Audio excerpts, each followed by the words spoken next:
Hi, everybody. Michael DDA here. Thank you so much for joining me once again. We're going through Numbers 26 today. This is Israel being numbered the second time. Remember, we were numbered the first time. Oh, we'll get to that. We were numbered right after we came out of Egypt. This is the second time today. Look at how it starts. It says, and it came to pass after the plague. Just that portion. I look at, because it says plague. Again, what plague are we talking about?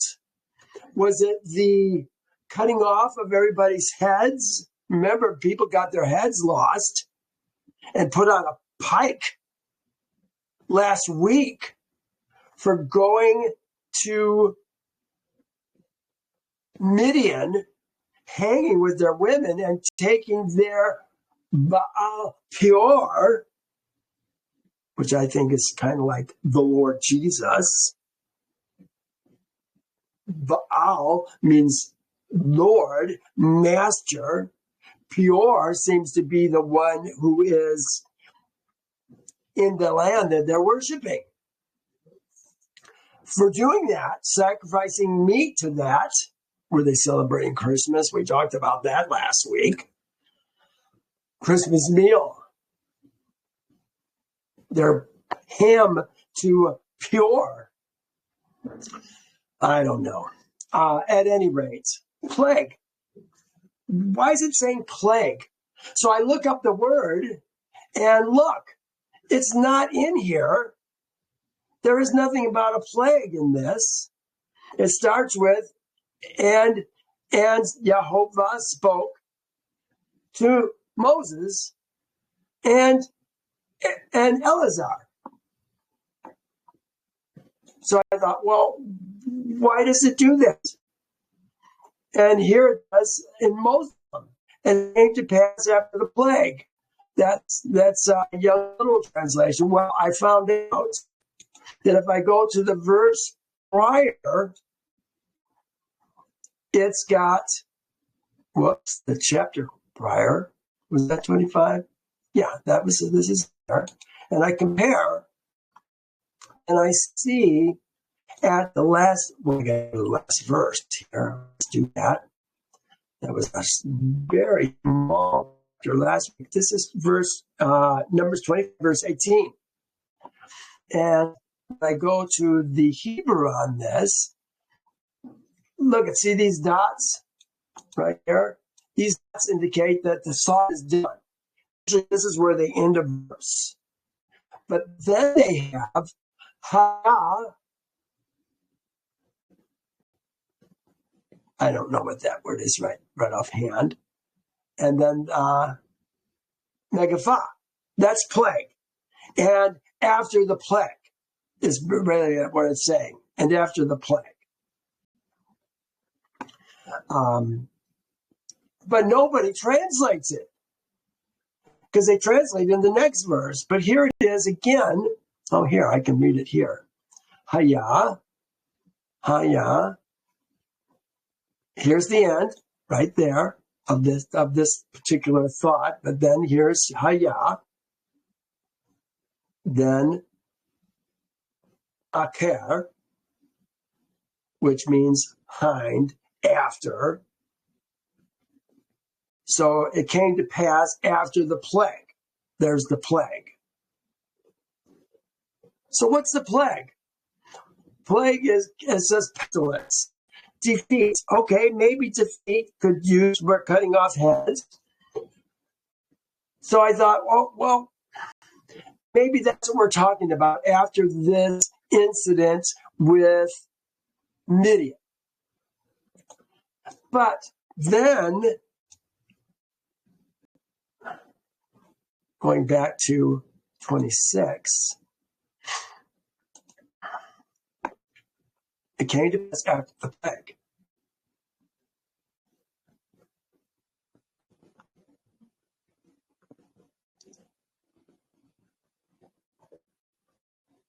how do I say this? I'm going to show you a note here.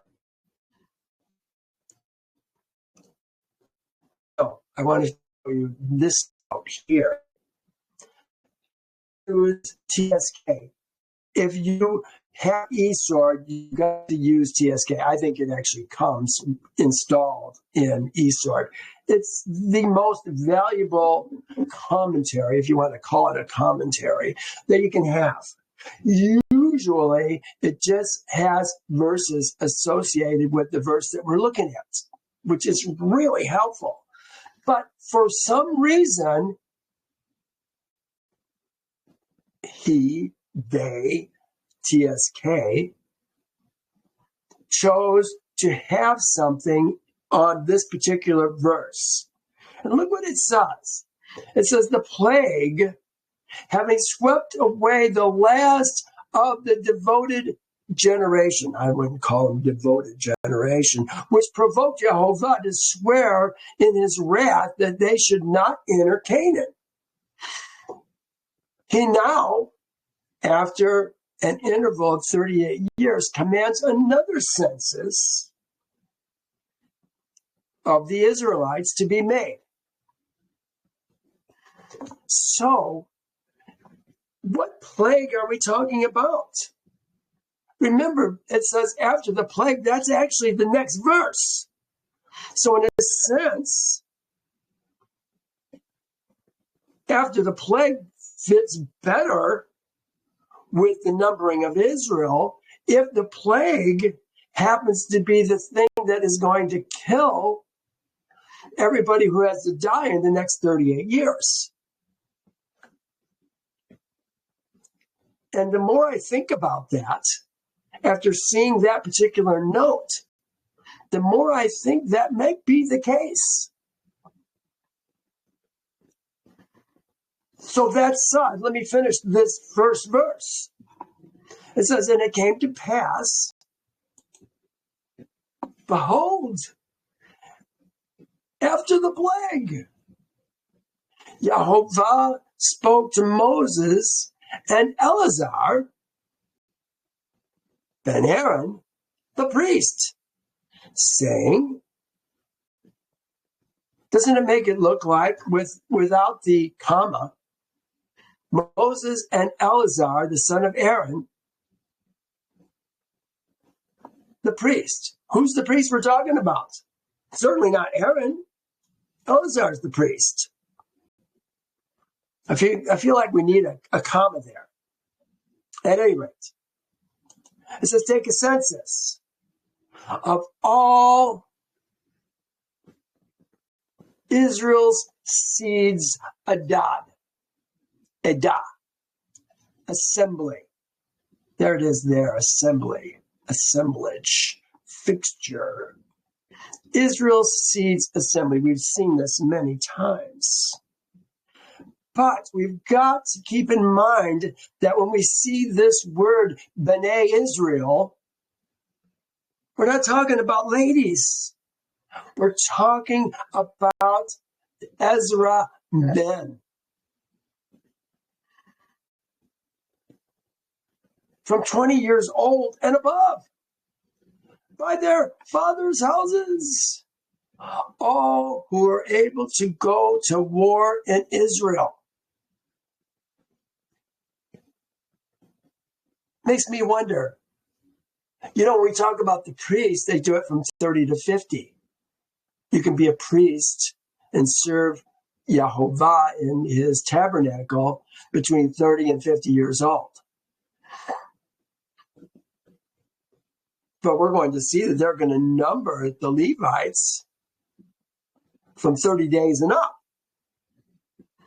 Now, here we are numbering Israel's seed, the Ezra men, 20 years old and above, by their fathers' houses, all who are able to go to war in Israel. There's the caveat there, all who are able to go to war in Israel.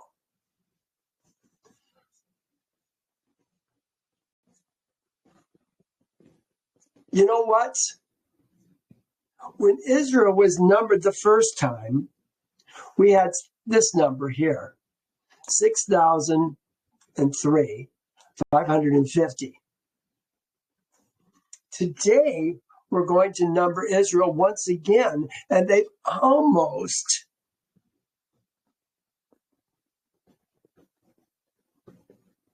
made this amount again in 40 years. Think about it. You were 20 years old. You were 22 years old when Israel was numbered the first time. You had many people in your tribe who were older than 60 years old, 80 years old. Now, because of the plague, perhaps that is what we're talking about, that destroyed, killed, caused Israel's seed to die in 40-year period. Now we're counting him again today, and we're going to end up with 601,730.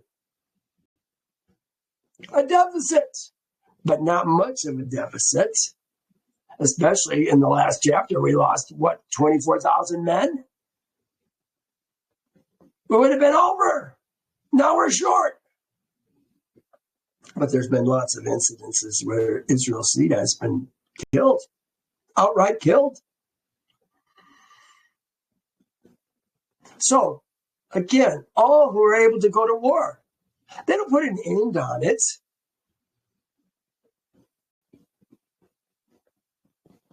Remember Jacob, when he was 99 years old, after the two boys, Simeon and Levi, had attacked Shechem, there was a large group of Canaanites that rose up to fight against Jacob and his sons. And we had that 6-day war. Two of the boys were young, Ben and Joseph were too young to fight. But the other boys fought. And Jacob fought also. He wasn't like the boys where he was doing hand-to-hand combat. But he had his bow. He was fighting. All were able to go to war. They don't put an end on it. 60?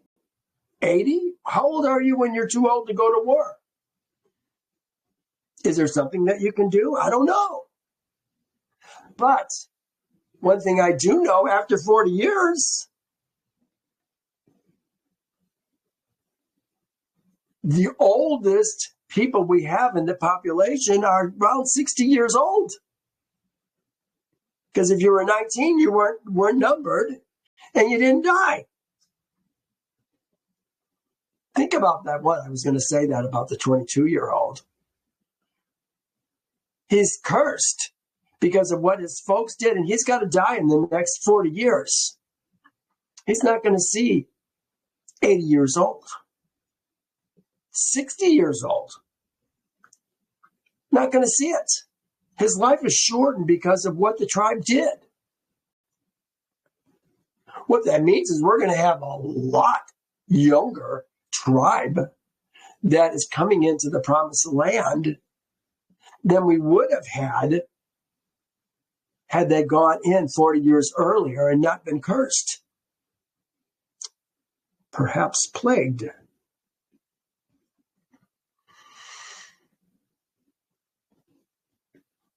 But remember, everyone who is numbered at signing has died during the past 40 years. So Israel is a very young nation. All the men in Israel are less than, oh, look at that. Why is it not going up? Why is it not? What the heck? Why can't I write that? See that?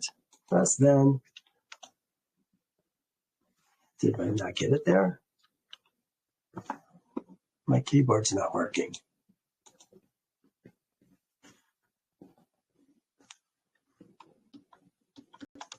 Oh, all right. Well, my mouse is not working. My keyboard's not working. We had some problems. This is a brand new computer. Very frustrating. It may be because my taskbar, it's hidden behind my taskbar. Task manager, no, that wouldn't be it. Taskbar, settings. Oh.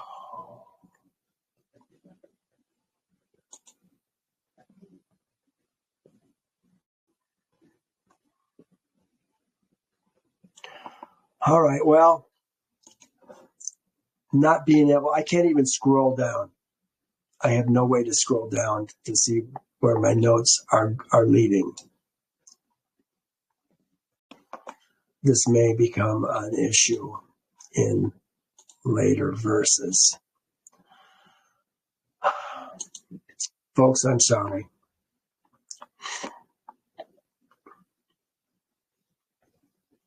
All Israel is less than 60 years old right now.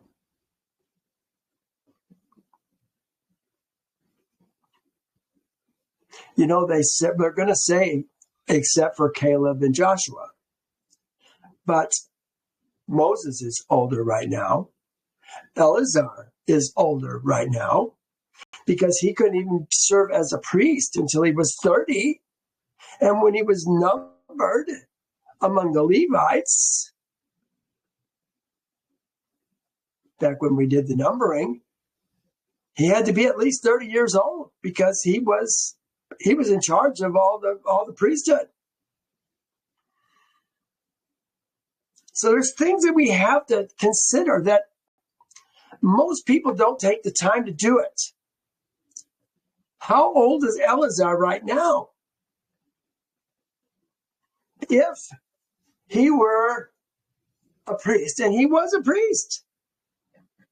Remember, the very first year, before we even kept the Passover for the first time, before we even set up the tabernacle, he was installed as a priest with his three other brothers and Aaron. Perhaps the Levites didn't die in the wilderness because of the curse. How does that work? I guess the Levites they didn't have representatives that went into the land. So it wasn't anybody from Levi who was saying, they're too big for us. The giants are too much. These are all things that we have to consider. But Eleazar was there. Ithamar was there.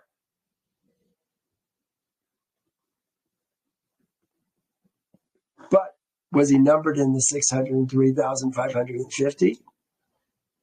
I don't think so. In fact, I know so.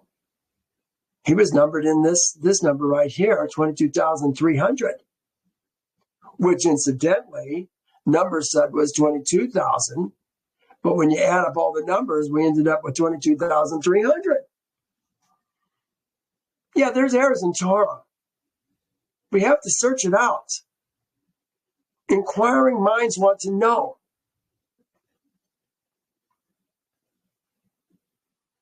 So we're numbering people, all who are able to go to war.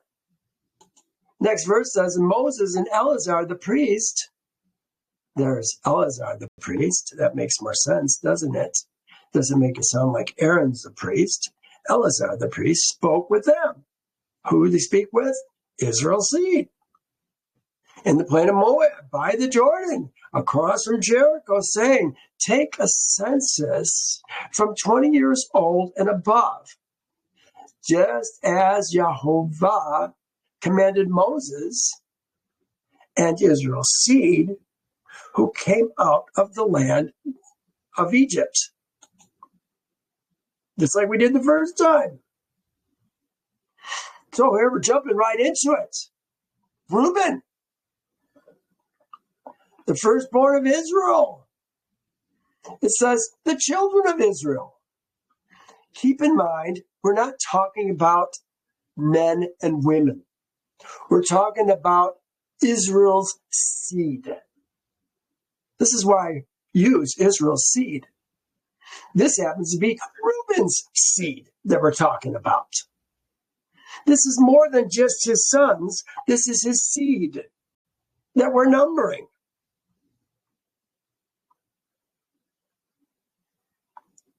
It says, we're Kanak, the family of the Kanakites. Palu, and the family of the Paluites. Kezron, and the family of the Kezronites. And Carmi, the family of the Carmites. These are the families of the Reubenites, who were numbered of them.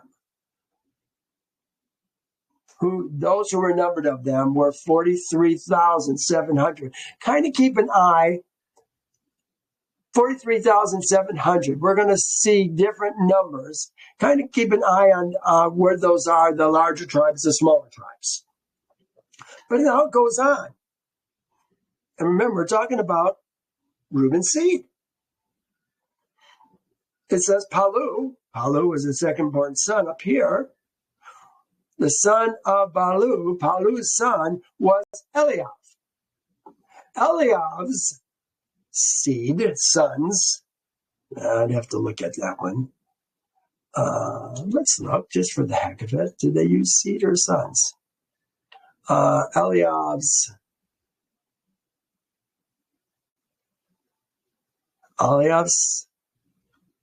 seed. It's seed. It's Benai. Eliab's seed. Eliab's seed were Nemuel, Datan, and Abiram. These are the Datan and Abiram, representatives of the congregation who contended with Moses and Aaron in the company of Korah, when they contended against Jehovah. And the earth opened its mouth and swallowed them up together with Korah. When all the company died, when the fire devoured 250 men, and they became a sign. You hear that? The 250 men. Those are the ones, the fire that devoured it. It says, nevertheless, Korah's seed did not die. And look at what they put here. It says Korah's seed did not die. Why do they put children in one verse and the very next verse uses the same word? Look at this is Korah's seed. Here it is right here. Korah's seed, Benai. And Korah's seed, that's what it says, did not die.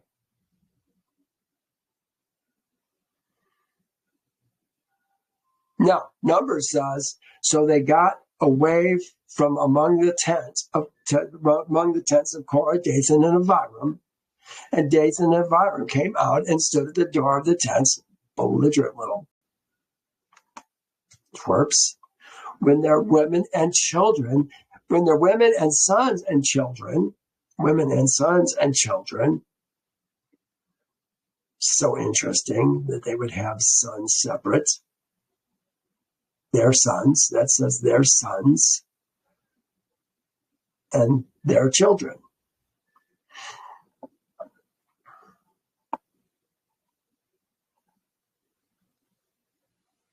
Simeon. I'm doing this. I don't know if you noticed this. I did this here. This is from Genesis 46, when we were going into Egypt. We went with, Reuben had his boys, Hanak, Palu, Hezron, Kezron, and Carmi. Kanak, Palu, Hezron, Kezron, and Carmi. And there they were. Now, here is Simeon's seed. Bene Simeon. And that's why I say, how come in verse 5 it says children of Israel, and here it says sons?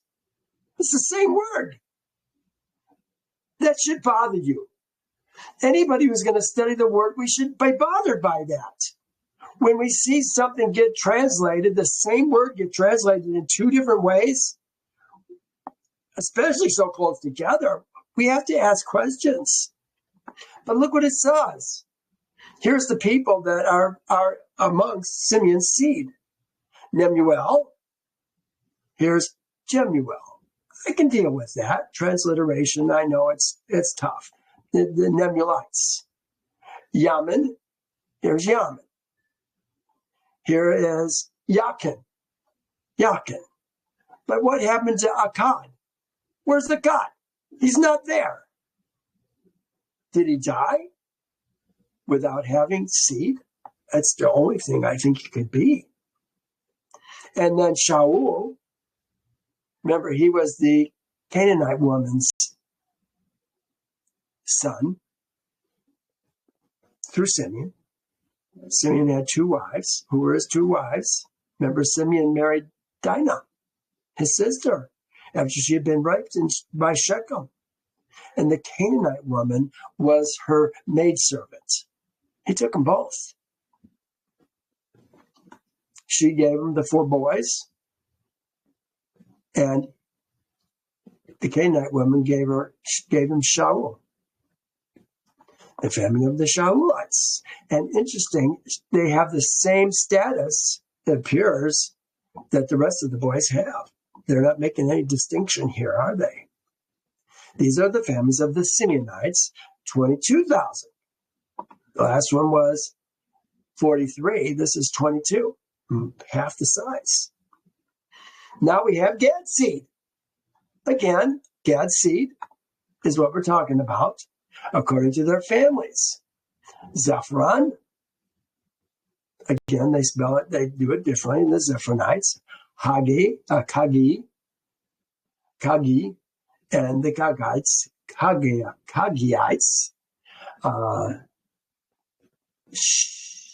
Shuni, and the Shunites,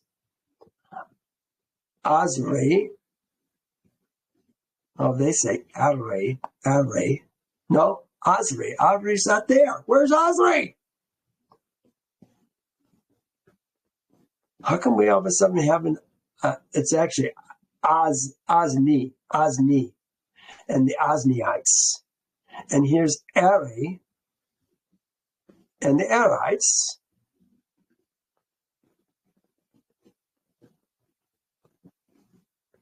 Arad, and the Aradites, and Arali, the Aralites. These are the families of the sons of Gad. We're missing, they have an extra son here all of a sudden, according to those who are numbered by them, 40,000. And Judah, he's got 76,000. Look at that. His sons, I think, are accounted for more correctly. Judah, the sons of Judah were and Onan. And Onan died in the land of Canaan.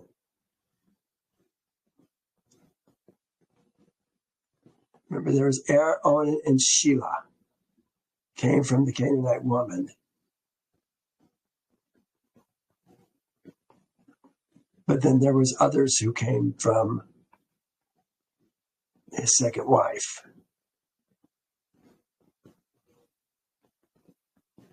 Perez and Zerah, yeah, there they are.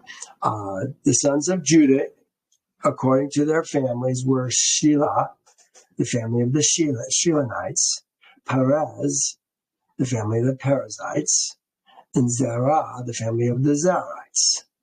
The sons of Perez and Hezron, the sons of Perez were Kezron, of the family of the Kezronites, and Kemuel, the family of the Kemuelites. These are the families of Judah, according to those who were numbered of them, 76,000. That's a large tribe. Bnei Issachar, according to the families, were Tola, Pua, Yashab, and Shimron.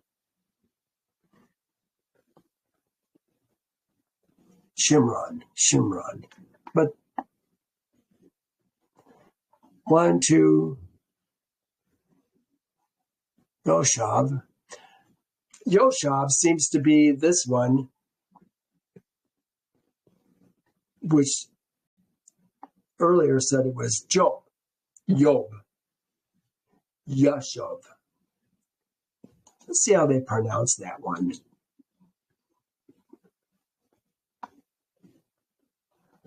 Yashab. It's still Yashab. It's not Yob. I don't know. But I think that's the person we're talking about. These are the families of Issachar. That's what we're doing, Issachar. 64,300. Another big tribe. Manasseh, 52,000. Here's the next tribe. That was Zebulun. Joseph, according to their families, were Manasseh and Ephraim. Bnei Manasseh of Machir, the family of the Machirites, and Machir begat Gilead, and Gilead, the family of the Gileadites. These are the sons of Gilead, of Jezer, the family of the Jezerites, Helek, the father of the Helekites, the family of the Helekites, Azriel, the family of the Azraelites, of Shechem, and the family of the Shechemites, of Shemediah. Who's this? This is Manasseh had a lot of sons. And the family of the Shemedites, of Hepher, and the family of the Hepherites, probably Kepherites. Now, they do a little hiatus. We had a hiatus up here when we talked about that first family, Dathan and Abiram. They mentioned them. Here now we're doing the same thing. It says, and Zelophehad ben Kepher had no sons, but daughters. There's Kepher right there. But daughters, and the names of the daughters of Zelophehad were Mechlah, Noah, Kegalah, Milcah, and Tirzah. 5 daughters. We're going to talk about those 5 daughters next week in Numbers 27. And we're also going to do, I believe it's Numbers 36 with that chapter next week also. So we're going to skip ahead because they're talking about the same women. And I want us to get correct understanding on who it is that owns land and who it is, dare I say, who owns women. We've learned lies, and it's hard for us to understand Jehovah's scriptures in light of the doctrines and commandments of men that we've all learned. So we're going to do those 2 chapters next week. They're both smaller chapters, but I think you're going to find it very interesting. But here they are mentioning this family because they are going to have history. There's going to be other people who are going to have history that we're going to talk about as we go through these sons. So I finish this by saying these are the families of Manasseh, and those who were numbered were 52,700. Now we're doing Ephraim, Ben Ephraim, according to their families. I wonder why I didn't have those. Doesn't matter. Here we are, the Shutelah,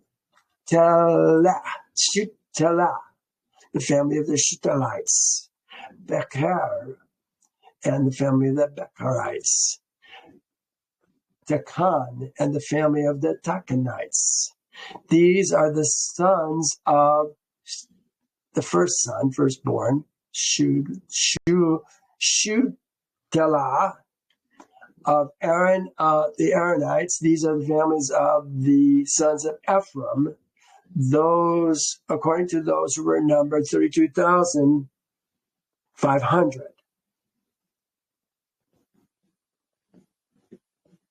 Now we're jumping right into Joseph. Doesn't get a separate verse. B'nai Joseph, according to their families.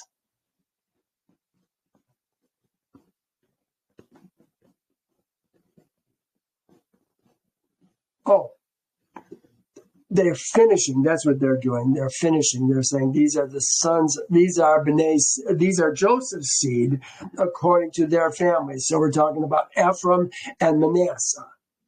This last verse is the conclusion of these two families. That makes perfect sense then. So now Benjamin, last born.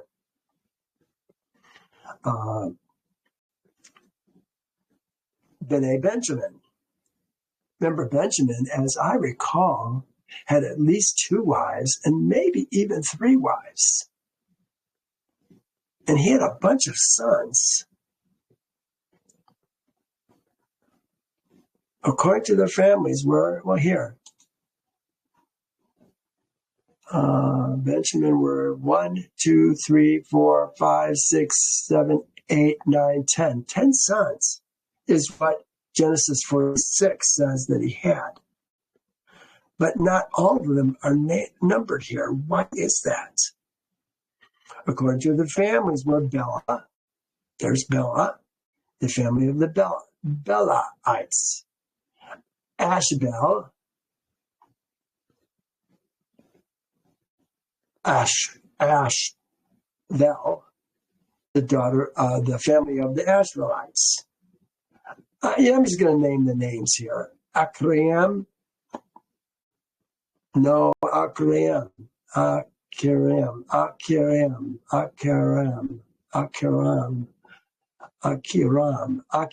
probably is what that is. Akiram. But there is no Akiram.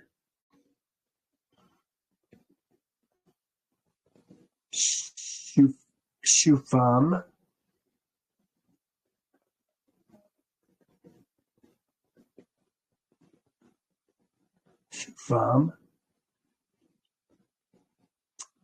Look at the discrepancy. Why is this, you guys? I put it in red or in the pink because it's not there. Here's Kufam. There he is. Then it says the sons of Bela. Now we're going into the sons of Bela.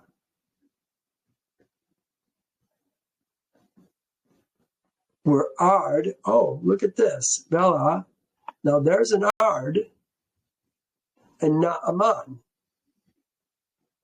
There's Naaman. Of Naaman.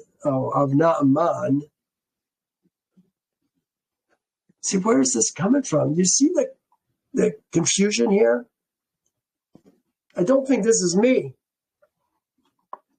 The sons of Bela were Ard and Naaman. Sons of Bela.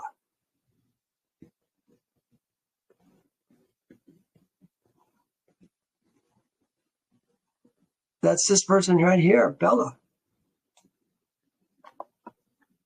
were Ba'ard and Naaman. The sons of Benjamin,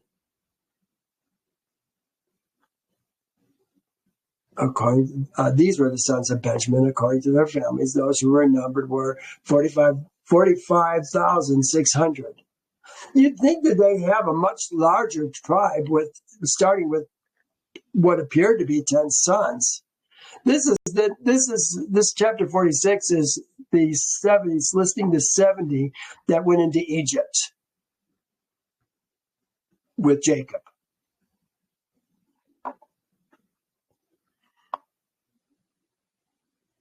Now we have Bnei Dan, according to their families. Shukam. These are the families of Dan. There's only one son. Kushim, they had Kusham, Susham.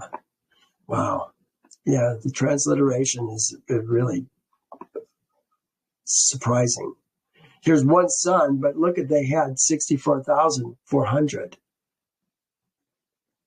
That's the largest tribe so far.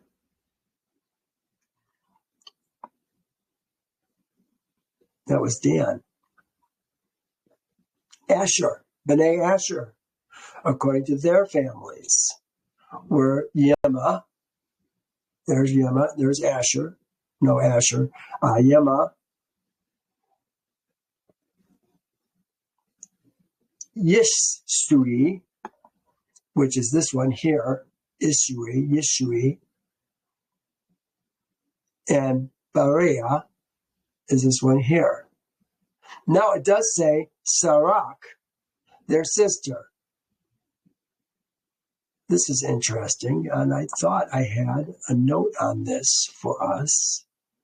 And it may still be coming. Sure, yeah, Sarah. There it is there.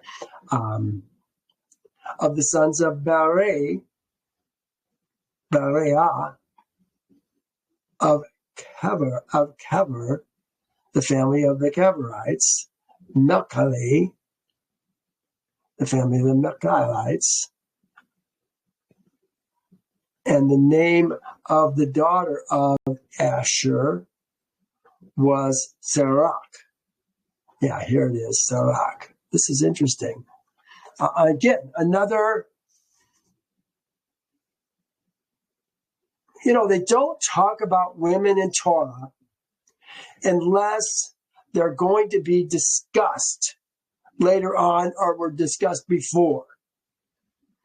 Otherwise, women are not mentioned in Torah. But here is sweet Sarah. They put Sarah, but I think it's Sarah. Let me show you. This is something that we picked up in Yasher. The sons of Yasher, here's Genesis.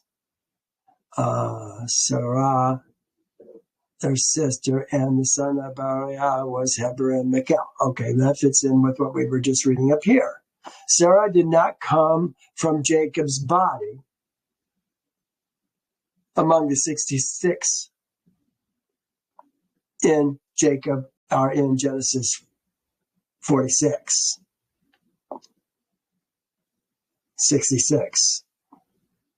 To get to 70, we had Jacob, we had Joseph, Manasseh, and Ephraim, Ephraim that was already there in Egypt.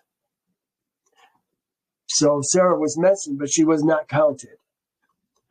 Sarah was a stepchild of Asher. When he remarried, he had one wife, no sons or daughters, and he remarried, as I recall. Maybe it'll tell us. And Asher went forth and took Adam, the daughter of, here it is, the daughter of Aphiel, the son of Hadad, the son of Ishmael, for a wife. Related family. And he brought her to the land of Canaan. And Adan, the wife of Asher, died in those days. She had no offspring. And it was after the death of Adon that Asher went to the other side of the river and took for a wife Hadorah, the daughter of Avimael, the son of Eber, the son of Shem. Keeping it in the family again. This is a good woman. Look at her dad, the son of Shem. The wife of Hadorah took a wife, Hadorah, the daughter of Avimael. His father was Eber, and Eber's father was, of course, Shem. And it says the young woman was of comely appearance. She was pretty. A woman of sense. She had been the woman of Machiel, the son of Elam, the son of Shem. And Hadorah bore a child unto Machiel, and he called her name Sarah. And Machiel died after this, and Hadorah went and remained in her father's house. Now, this is coming from Yasher, just so you know. And after the death of the woman of Asher, he went and took Hadorah for a woman and brought her to the land of Canaan. And Sarah, her daughter, he also brought with them, and she was 3 years old. And the damsel was brought up in Jacob's house. And the damsel was of comely appearance. And she went in the sanctified ways of Jacob's seed. She lacked nothing. And Jehovah gave her wisdom and understanding. And Hadorah, Asher's woman, conceived and bore unto him Yimnah, Yishvi, and Bariah. Were those the ones that we were talking about right now? But now, this is, I think, why Sarah is mentioned. And this is in Yasher. Now, you won't see this in Torah. So why are they mentioning Sarah here? Because there's more information about her. And here it is. This is Yasher 54. This is the boys coming out of Egypt. Joseph's still there. They're coming back to tell their dad that Joseph is alive. And they're concerned because Joseph hasn't been taking care of himself. He's very frail. And they're concerned that it's going to give him a heart attack. And so they got to break the news to him gently. And this is how they chose to do it. And they went along until they came nigh unto their houses. Houses, interesting, they use that word instead of tents. And they found Sarah, the daughter of Asher, going forth to meet them. And the damsel was very good and subtle, and she knew how to play the harp. And they called unto her, and she came before them. And she kissed them. And they took her and gave her the harp, saying, Go now before our father, and sit before him, and strike upon the harp, and speak these words.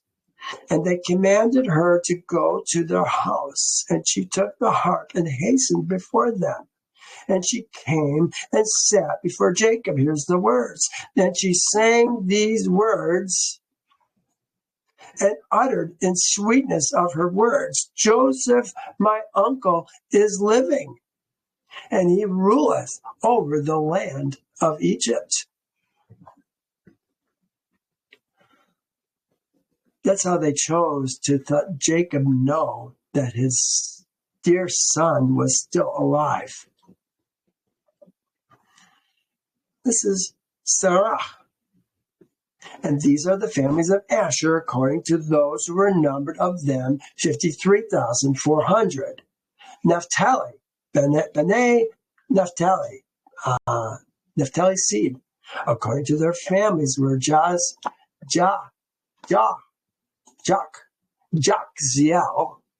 is how you say that, the family of Jokzielites, Guni, Yezer, and Shalem.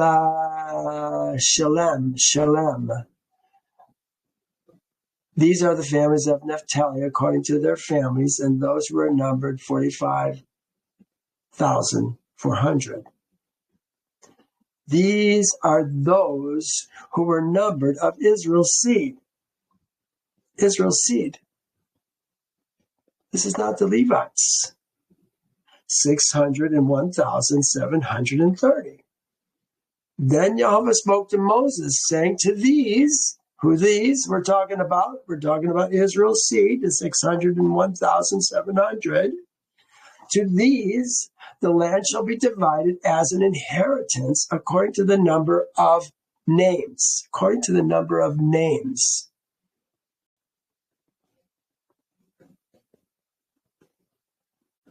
Seems like it would be according to the number. They put the number of names. To the large tribe, you shall give a larger inheritance. And to a small tribe, you shall give a smaller inheritance. Each shall be given its inheritance according to those who were numbered of them.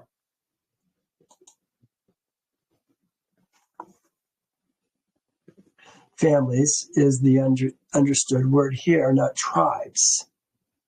The tribes each received their land by lot.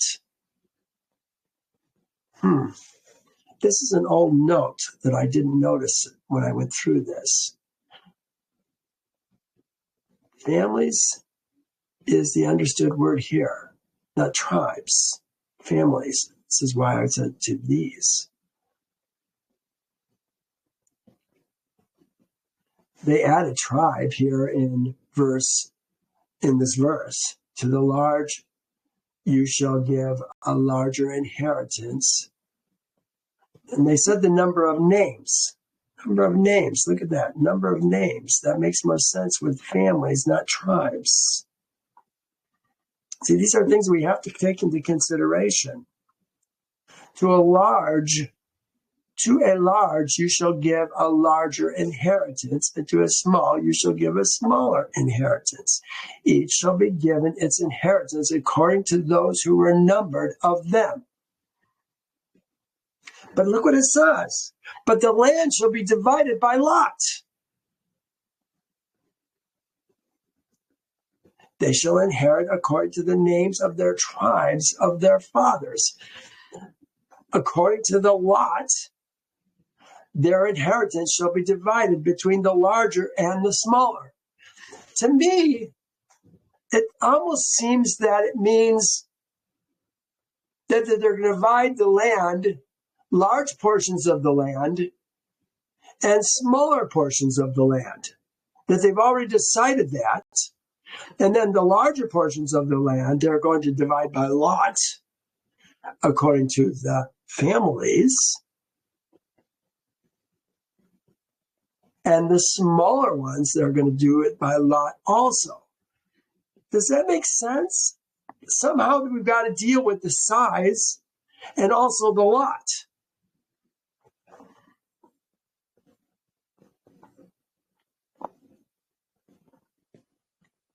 Now, we're going to talk about Levites. And these are those who were numbered of the Levites according to their families: Gershom, Kohat, Merari. These are the families of the Levites, the family of the Libanites, the family of the Machalites, the family of the Mushites, the family of the Kohathites, and Kohat. Now that's it, in family of the Kohat. Now it says, and Kohat begat Amram. This is another side note. Remember I said a woman is not going to be labeled unless she's an important woman in Torah. This is another example of that. It says the name of Amram's wife was Jochebed. Jochebed. Who's Jochebed? The daughter of Levi. You know, when you look at the Levites,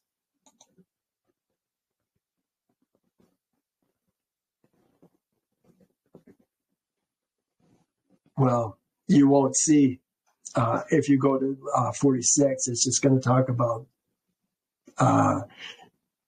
Kohath, Merari, and Gershom, because Yocheved was in uterus at that time, which is why we ended up with 65 and not 66 in that chapter, because they were counting Miriam. No, they were counting Yocheved, even though she was in uterus. In uterus,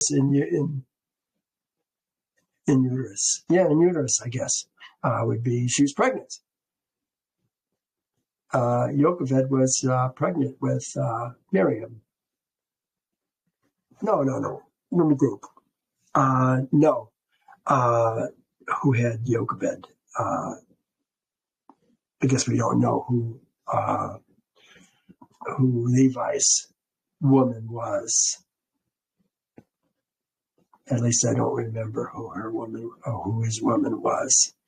But she was in uterus. Yocheved was in uterus when they went into Egypt, which is really interesting for those who want to say that we were in Egypt for 430 years.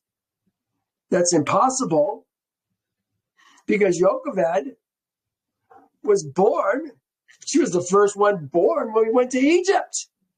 And she's the mom of Moses, who was 80 years old when we left Egypt. I've said it many times. We were in Egypt for 210 years, not 430 years. You got to get better information. Got to make it all make sense. I've made it make sense. The daughter of Levi, who was born to Levi in Egypt. And to Amram she bore Aaron and Moses and Mitzrayim. To Aaron she bore Nadab, Abihu. To Aaron were born Nadab, Abihu, Eleasar, and Ithamar. Nadab and Abihu died when they offered profane fire before Yehovah. I think we're almost done. I'm sorry this is going so long today. Profane fire before Yehovah. Now those that were numbered of them were 23,000, every male from 1 month old and above. So isn't it interesting that for Israel, they numbered the males 20 years old through those who were able to go to war. But for Levi, we're numbering all the males from 1 month old and above. For they were not numbered among Israel's seed, because there was no inheritance given to them from among Israel's seed. So they're not counted in this. Now, we had 22,300. Now we have, we're going to see here in a moment, I guess, 23,000 even. These were those who were numbered by Moses. Or did we even have that? Where did they have the number that they had? Oh, there it is, 23,000, every male. These were 23,000, every male from 1 month old and above. They were not numbered among Israel's seed. That's where they say among the other children of Israel. They threw in those two words for some reason, but not numbered among the other children of Israel, the other Israel's seed. They were not numbered among Israel's seed, is what it is, because they had no inheritance. These were those who were numbered by Moses and Eleasar the priest, who numbered Israel's seed in the plains of Moab by the Jordan, across from Jericho, just what it said in the beginning. But among those But among these, there was not a man. Look at this. Not a man. We're always talking about Israel's seed. Israel's seed are men. There are no ladies numbered in Israel's seed.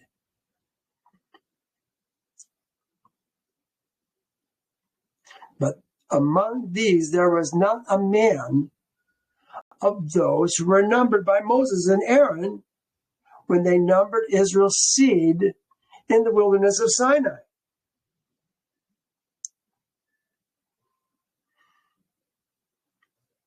For Jehovah, let me do this.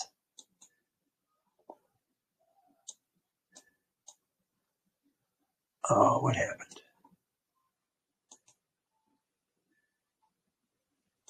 There we go.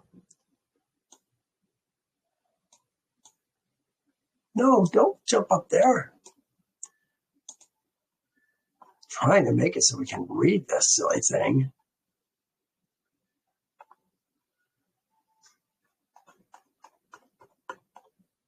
There we go. Now I can see the bottom. But among these, there was not a man of those who were numbered by Moses and Aaron are the priests. Aaron the priest.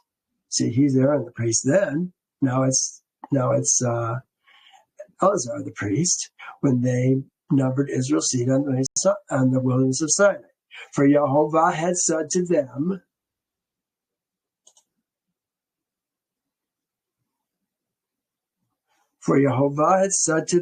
they shall surely die in the wilderness. So there was not left a man of them, except Caleb, the son of Jephunneh, and Joshua, the son of Nun. Now, how does this work? I put Jehovah is reinforcing that what he says, he does. And I am more than willing to say that what Jehovah says, Jehovah does. But what about Eleasar and Ithamar? This says Caleb and Joshua. Here's my note. Let's see if I can open this up. Right now, we should be thinking about Moses. I'm also wondering about Eleasar and Ithamar. How old are they? If Aaron was 123 when he died, I would tend to think that the boys had to be older than 20 when Jehovah said all the males would die in the wilderness.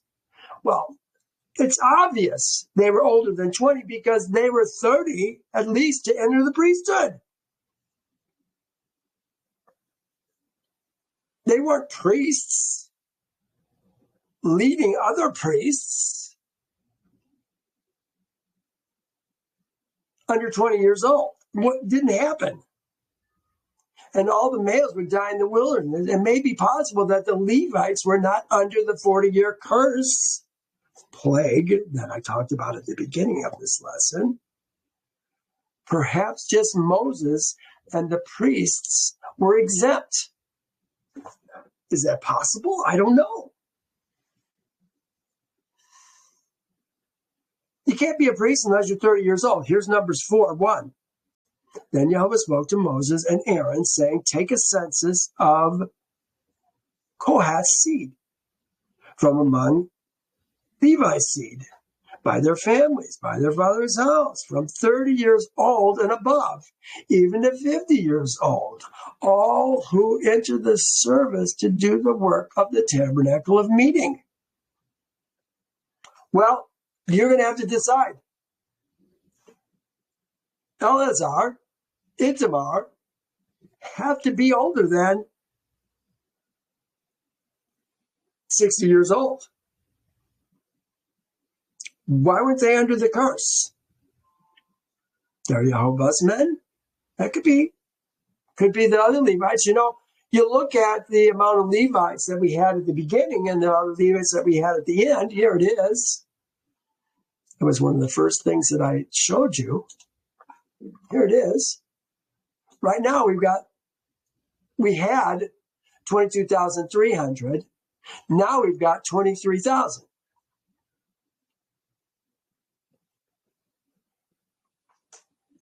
It seems to me there had to be Levites that died in the wilderness to only increase by 700.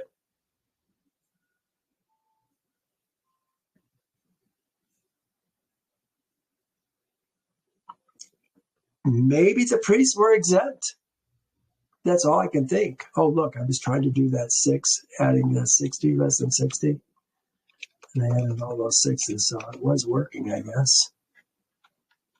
All right, well. Oh, that's then. Guess I didn't need it there. Oh, okay. I'll get my deal out of the way. Now look, now it's moving. This computer is driving me crazy.